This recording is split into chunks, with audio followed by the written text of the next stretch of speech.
Mainit na balita sa mundo ng boxing, Silver Voice malas daw, Casimero paldo na naman at Kamida pagreretirohin si Cuadro Alas. Unahin natin ang balitang ikinagulat ng marami. Ayon sa ilang kritiko, malas daw ang dala ng presensya ni Silver Voice sa laban ni Jason Vason kontra kay Oscar Collazo.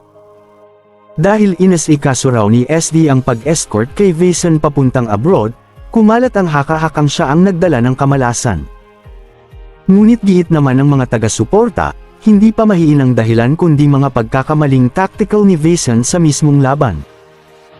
Gayunpaman, hindi tumigil ang mga kritiko at sinabing bunga raw ito ng madalas na pang-aasar ni Silver Voice kay Casimero, at tila tinamaan ng karma si Vason bilang collateral damage. Sa kabilang banda, usap-usapan din ang naging pahayag ng dating 3 Division champion na si John Riel Casimero na siya raw ay paldo.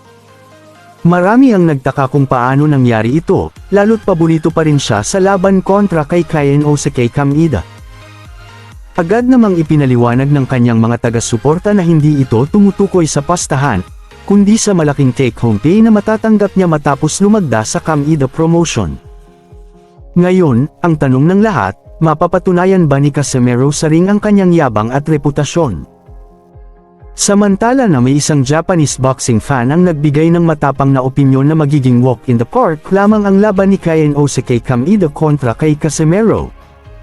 Basta't seryoso raw sa ensayo at nasa tamang kondisyon si Cuadro Alas. Bukod pa rito ay ipinahiwatig ng boxing fan na posibleng malampasan pa ni Casimero ang 7th round knockout ni Nery laban kay Kamida, isang pahayag na agad nagpasiklab ng diskusyon sa hanay ng mga fans. Kaya't ngayon, tutok ang lahat sa paghahanda ng dalawang kampo habang papalapit ang laban.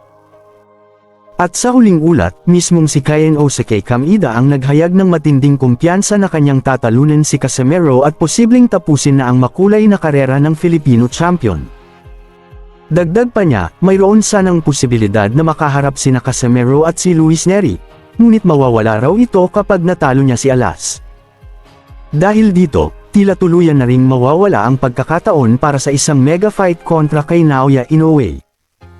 Mga ka-sports, nagiging mas mainit ang bawat pahayag at isyu habang papalapit ang mga laban.